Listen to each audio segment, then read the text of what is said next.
بسم اللہ الرحمن الرحیم۔ السلام علیکم۔ شروع اللہ کے نام سے جو بڑا مہربان اور نہایت رحم والا ہے۔ درود شریف کی برکت۔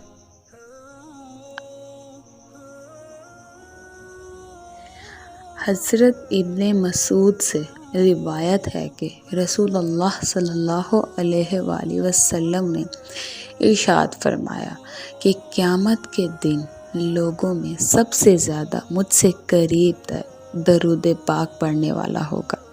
اس سے زیادہ کیا نعمت مثال محبت ہوگی، بے مثال اعزاز اور عجیب انعام و اکرام، جس کو نہ دکان نے سنا ہوگا اور نہ آنکھ نے دیکھا ہوگا۔ میدان حشر میں جس انسان کے نامہ اعمال میں دو چیزیں کثرت سے ملیں، ایک درود پاک اور دوسرا استغفار، تو یہ دونوں اعمال اس کی نجات کے لیے کافی و شافی ہوں گے۔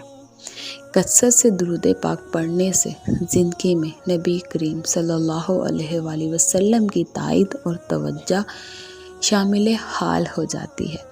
اس لیے درود پاک پڑھنے والے کا ہر کام آسانی کے ساتھ ہوتا چلا جاتا ہے اور زندگی کے تمام راستے صاف و روشن اور ہموار ہوتے چلے جاتے ہیں۔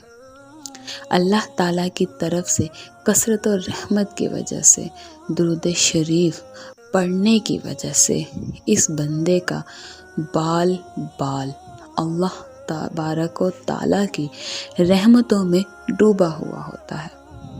اس وجہ سے بزرگوں کا قول ہے، درود پاک پابندی سے پڑھنے والا بھیانک زندگی سے نکل کر روحانیت والی پاکیزہ زندگی میں داخل ہو جاتا ہے۔ اللہ پاک سے دعا ہے کہ اللہ پاک آپ کو، مجھے، ہم سب کو حضور پاک صلی اللہ علیہ وآلہ وسلم پر درود پاک پڑھنے کی توفیق دے۔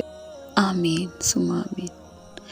اگر آپ نے ابھی تک میرا چینل سبسکرائب نہیں کیا تو پلیز لائک کریں، سبسکرائب کریں اور بیل آئیکن کے بٹن کو دبانا نہ بھولیں۔ شکریہ۔